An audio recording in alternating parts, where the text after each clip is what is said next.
pretty well, didn't I? It's okay. I'm just glad no one was hurt. Paimon noticed you doing something too, Dainsleif. Were you helping get them out? Of course.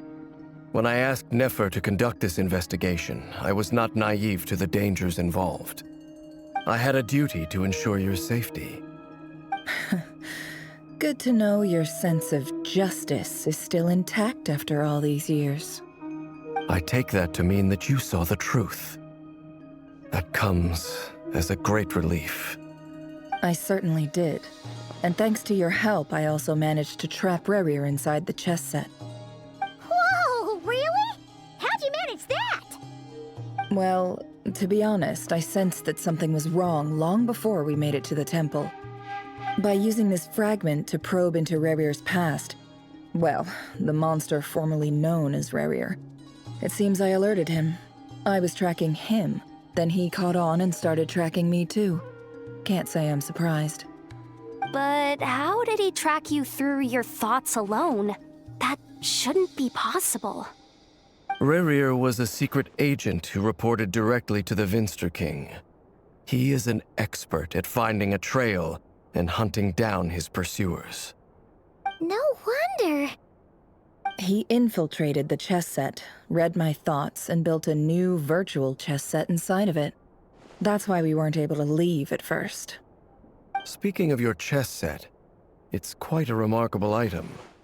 Would I be right in thinking you have some connection to King Deshret? You overestimate me. I only have a connection with one of his underlings, the Ibis King. You all saw how this came to be. A long time ago, the Iab massacred my tribe, the Shimti, in our home village. A few years later, I enrolled in the academia, where some new information came to light. The Unut and the Iab fought a bitter battle over the rights to a well, all for the sake of a non-existent 50 million mora. The Iab ultimately won that confrontation, but their victory came at the cost of almost every warrior in the tribe. The final blow to the Iab came at the victory feast, when an Unut assassin beheaded their chief right before my eyes. The remaining Iab fled and have been scattered to the winds ever since. Having gotten my revenge, I returned to my hometown, where to my surprise, the nearby temple was still standing. There it was, seemingly immune to the relentless hostility of the desert, while my tribal home lay in ruins. As I stood there gazing at the temple, I noticed a cat just outside. This cat, as it turned out, was home to the spirit of the Ibis King. He led me to a gate deep inside the temple, and there he made a deal with me. This chess set is my gift from the Ibis King. The chessboard within is made to the same specifications as the one in the mausoleum of King Deshret, and represents his power of piercing analysis. With this chessboard in its container, I gained a certain ability to perceive hidden secrets. Now, you could conclude that the Ibis King simply wanted to give the people of this world the power to seek the truth, but I don't believe that's the full story. Every god plays favorites. Their hearts are as fickle as any humans, full of secrets, perversions, egotistical tendencies.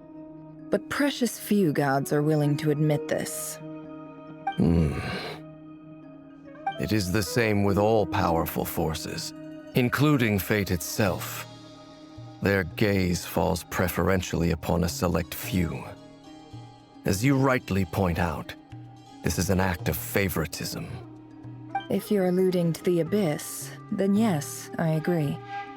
Gather the others. It's time to share everything I've learned.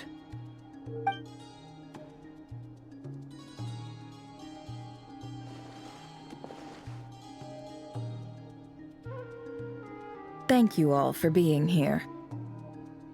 As promised, I did some further investigating into the Raker of Solnari's background. I am pleased to report that the investigation has been most fruitful indeed.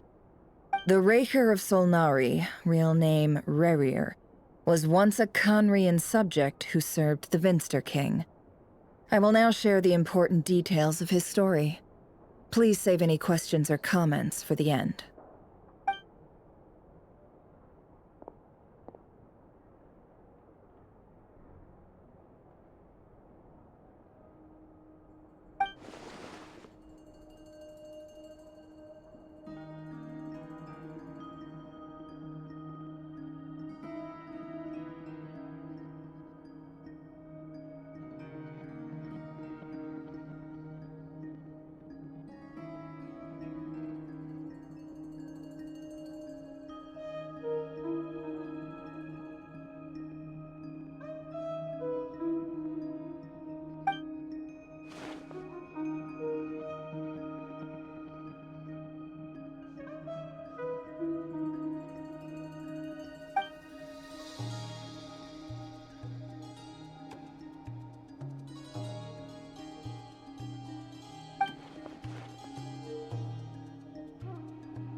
So that's why he's so obsessed with the moon.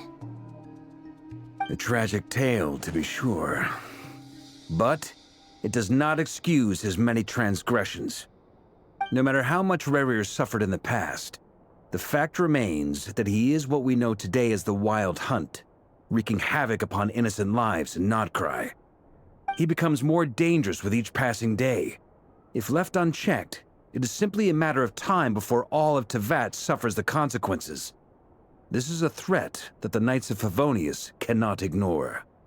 A question for Miss Columbina.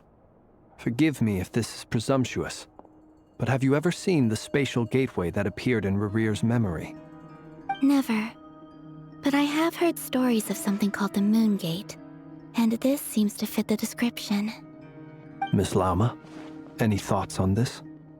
In the lore of the Frost Moon Scions, the moon is believed to hold many secrets. Some sources speak of ancient knowledge, others of a gateway to the unknown. The term Moon Gate is one I have heard before, but as is the case with all of our legends, there are no records of any first-hand witnesses. We cannot know whether it truly exists. Then back to Miss Columbina. As a moon goddess yourself, do you have some idea of where the Moon Gate leads to? Not at this stage, sorry. I do hold the power of the Frost Moon, and my strength is recovering well. I can sense that the gate would open at my command, but... But there's more to the power of the Frost Moon than that?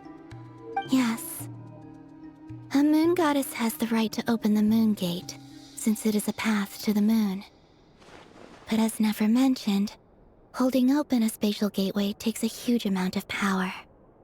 And right now, I need to conserve my energy to fight the Rahier of Solnari. I'm afraid this is one mystery we may have to leave unsolved for now. I agree. Better to save your strength. But if you'll humor me for a moment, I have a bold conjecture of my own regarding the world beyond the gateway. I highly suspect that neither Tholindis nor Rerir made it through unscathed. The evidence pointing to this is the fact that the Rahier of Solnari exists in the form of countless fragments. With the abyssal power he wields, no ordinary foe can touch him, let alone tear him to shreds. And yet, the Wild Hunt proliferates wherever his scattered fragments lie, drawing hordes of monsters to many different locations across the land.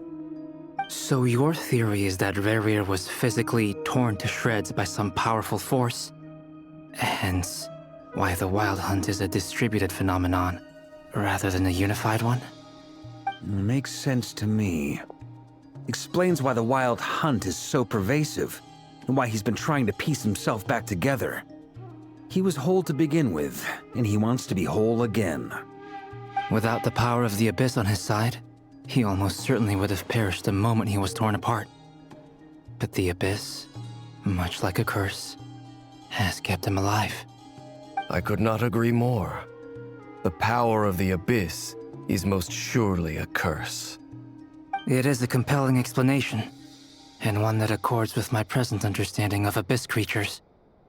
Whether the life form in question is primitive or advanced, if a curse has extended its lifespan unnaturally, it will continue to survive in spite of everything.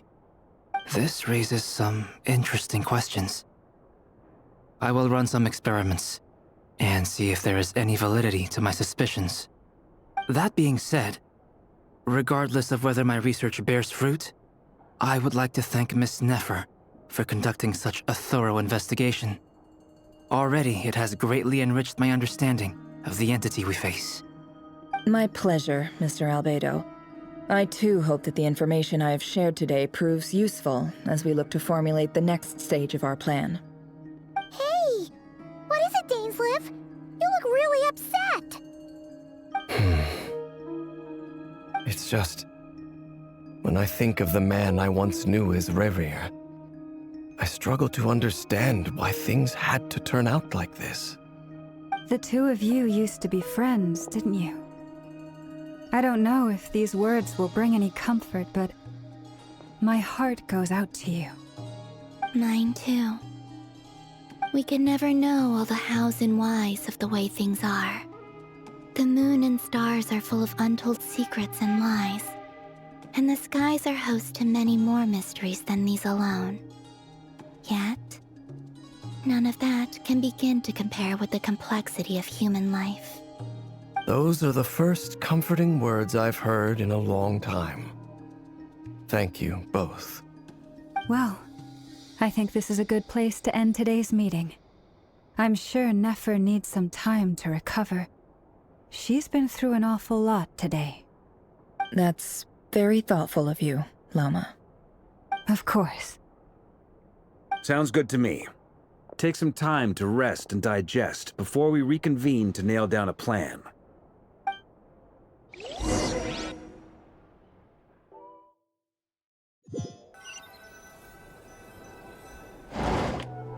Hey, is this a bad time? Hope I didn't kill the conversation.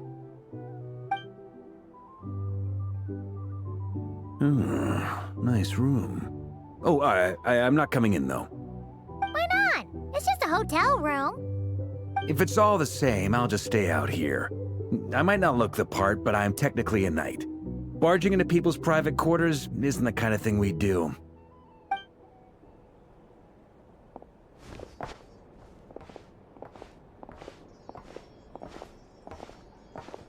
Anyway, Nefer went back to the curatorium to get some rest. But before she left, she shared some things with me that I thought you should be aware of. Firstly, although she managed to trap the Raker of Solnari inside her chest set, there's no guarantee that the power of the Ibis King is any match for one of the 5 sinners. Their powers are beyond our comprehension. It's only a matter of time before he finds a way to break out. We have to come up with a plan and take care of him before that happens. Honestly, my mom figured that might be the case. So, how long have we got? Well, I asked her that same question. She talked for a long time, but for the most part, it seemed like she was trying to convince me how precious her chess set is. What a long and storied history it has. It felt like some kind of sales pitch, you know? The kind where you end up handing over Mora against your will? Anyway, after all that, she finally answered the question. 2 days, at most. 2 days? Holy moly! Can we even recruit enough help in that time? That remains to be seen. Which brings me to the second issue. Dainsleif is obviously conflicted about this whole thing. But given how little time we have, there's no way we can pull this off without his help. You have some history with him, right? Do you think maybe you could talk to him for us? Great. I appreciate it. All right, on to item 3. So, Albedo, Durin, and I put our heads together and came up with a plan. Can't promise it's gonna work yet, but at least it's a start. We figured we'd bounce the idea off you first. We'll explore it further once everyone's recovered. Oh, Paimon's dying to hear this. All right, so here's what we're thinking.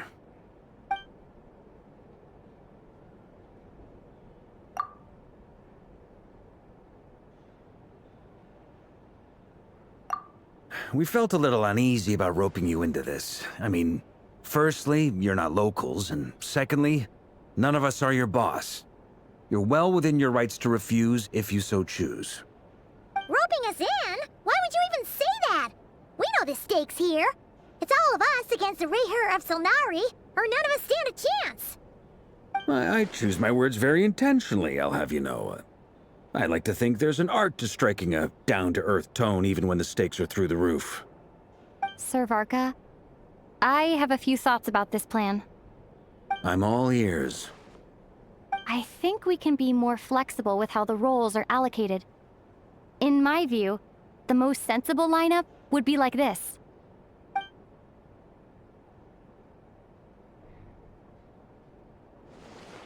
I see your point, yeah. But if that's how we're going to approach this, you'd better make sure you're ready. To be clear, I don't doubt your abilities. Far from it. I just want to make sure. Are you really willing to take all this on? I want to do everything within my power. The Rayher of Solnari is a truly fearsome opponent, and if I do my part, it'll greatly reduce the risk for everyone else involved. Well, that tracks with what I've heard. Jean's mentioned in her letters that you're so diligent it's almost abnormal. As in, most people weigh up the risks and rewards in situations like this. But you seem to just march towards danger without a moment's hesitation. Of course, everyone appreciates a fearless pioneer. But all that aside, I'm the Grand Master of the Knights of Favonius, and you're our honorary knight. I want to make sure your courage doesn't come at the expense of your safety. Thank you, Sir Varka. Well, I should be the one thanking you. It means a lot to have you on board. I'll give some serious thought to your suggestions.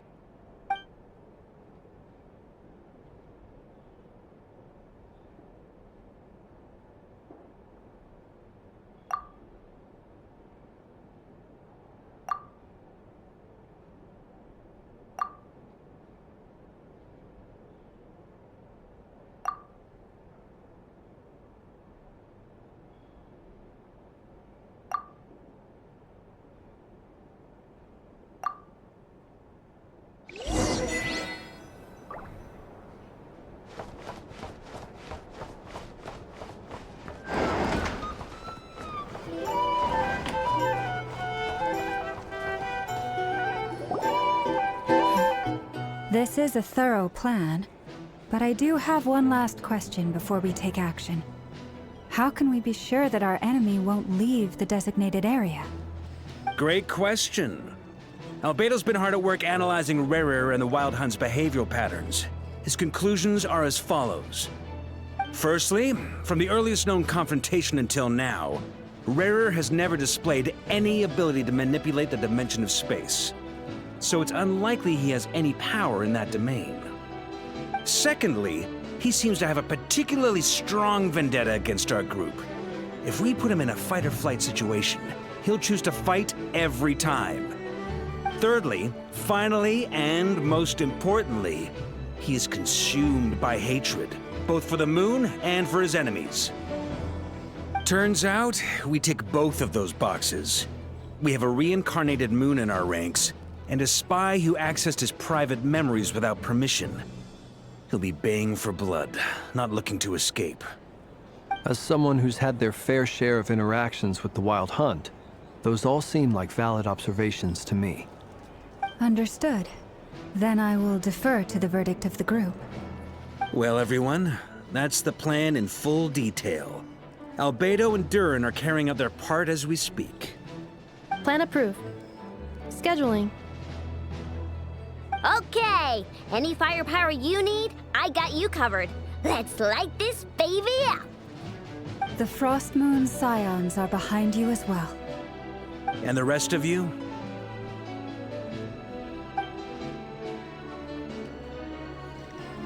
No objections? All right, then it's settled. This is the plan we're going with. Next up, an old tradition of mine. Anyone who wants to back out, now's your chance. Wait, we can still back out of this? Everyone says things they regret, right? I don't want anyone feeling trapped because their mouth said yes before their brain had time to think things through. A very people-first approach. I hear that's common practice in the Knights of Favonius. Heh. Who'd you hear it from? D-Luke?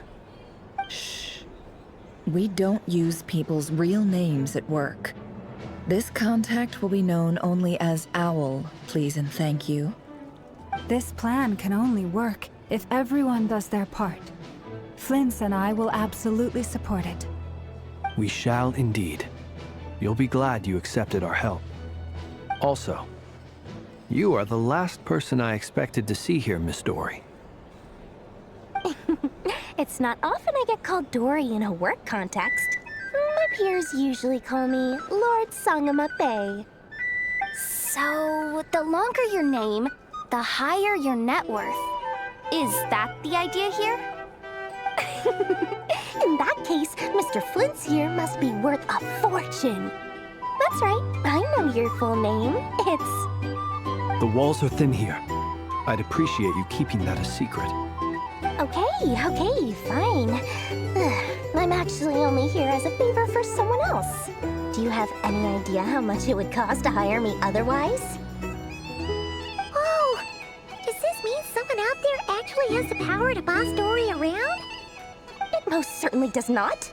We have a long-standing and mutually beneficial business partnership. She's actually the mom of a friend of yours. Said mom supplied me with a great little trinket, but now that lady's ruined everything. If I don't start building a little goodwill now, my whole business in Notcry is gonna go down the drain! Okay. So what exactly is so special about this pendant? It's a lucky charm that a great mage made for me. We have a business relationship, and she was worried that something bad might happen to me. So, she wanted me to have something that can store power to protect myself with. I finally got it all fully charged up with Kuvaki, and then never went and used it all up at once! Never lost so big in my life! You're right. It was all my fault. I didn't mean to drain all the Kuvaki in the pendant, but I'll make it up to you. You will? Well, in that case, how about you give me your chess set, and we call it even? I knew you'd say that. Well, it's yours if you want it. In fact, take it now, and I'll even throw in a free Raker of Solnari. Deal? You're putting me in a difficult position here. It's a very useful thing to have around, but I have a funny feeling it won't be around much longer. I guess we'll see in a couple of days. Looks like bankruptcy for me. Hey, don't be so pessimistic. See this through and you never know. You might find a new business opportunity on the other side.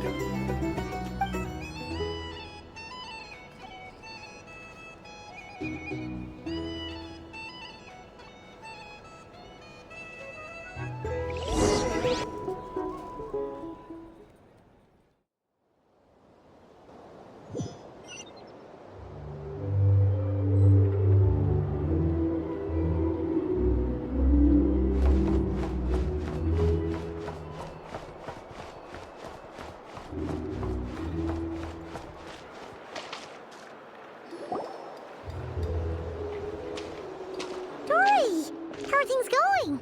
Feeling ready? Oh, I was born ready. We only have 2 days. You think Lord Sangama Bay would let an opportunity like this slip by? Don't forget, when something's in high demand, the people with the goods on hand get to charge the highest price of all, even higher than the sellers taking advance orders. Ta-da! See? It's right here! Ah, it's so pretty! Did you make it? No, I have a supplier. We go way back, so he made me a very attractive offer. Aha! No wonder you were talking about lucky charms at the meeting. You've been getting Kave to make them for you. That's not the full story. It actually started a while back as a project between me and the Dendro Archon. Mage Alice once warned me that this world won't stay safe forever. There may come a day when everyone faces a great crisis. I passed this on to the Dendro Archon, and she secretly brought together a research team made up of Sumeru's top scholars to invent a technology that could keep people safe. I won't go into the details because it's all very complicated, but if you want to know more, you can ask the Dendro Archon about it sometime. Anyway, point being, it was the Dendro Archon who asked Kaveh to build this little contraption. As one of the top Kasharu War talents, he was the obvious choice. Took him long enough. He stressed over it for ages. Must have gone through at least a dozen designs before producing a final product. But that's Kaveh for you. Marak delivered it to me a couple of days ago, along with a letter from Kaveh. Could I ask why I'm sending this technology to you? And what's your proposed use case? Has it been approved by the relevant authorities? So nosy. My fault for sending him the research permit to begin with. Surely Nahida must have told him you were involved in this project. He was probably just nervous because you're always so secretive about your business. Could be. Anyway, I just replied, let's hope there never has to be a use case, because it would involve grave danger. Fair enough. But it sounds like he was just being cautious. He probably felt responsible as the one who made it. Or maybe he was asking as a favor for his housemate. He's done that before. Not sure why, though. His housemate doesn't seem to really care that much about this kind of stuff. Either way, all's well that ends well. I'm just glad to finally have my hands on the product. I wouldn't want to be without it, given the potential dangers that lie ahead. Huh? What does that look mean? Paimon's just super surprised. This must be the first time we've ever seen you actually get serious about something.